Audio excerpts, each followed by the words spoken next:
You check your bank account. Again. The number barely moves. Your heart tightens.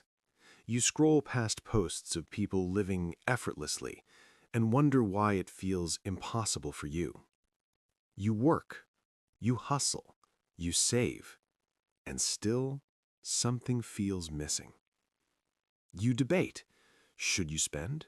Should you save more? Should you wait for tomorrow to feel secure? At first, it's confusing.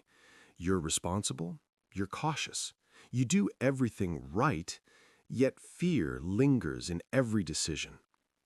Then it becomes frustrating. Small purchases feel risky, big opportunities feel distant. Even the thought of investing makes your stomach churn.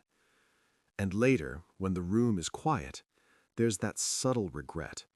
Not loud, not dramatic, just the whisper that asks, why does money control me and not the other way around?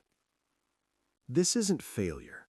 It's comfort that convinces you to wait, distraction that hides the real choices, routine that keeps you small, delay that promises later, and tomorrow that never comes.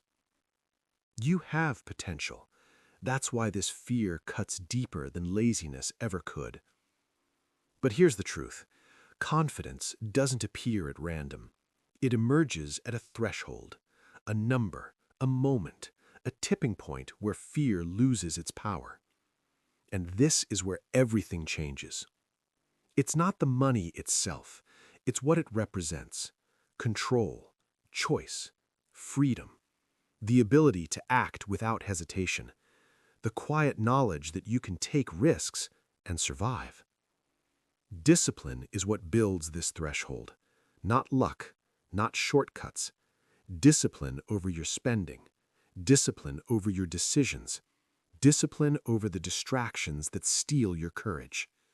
Because when you reach it, fear becomes calculation, doubt becomes clarity, uncertainty becomes power. Most people never cross it. Most people stay right below the line, trapped between fear and desire. So here's the question. How close are you to your threshold? And are you willing to step past it? Or will you let tomorrow keep defining you?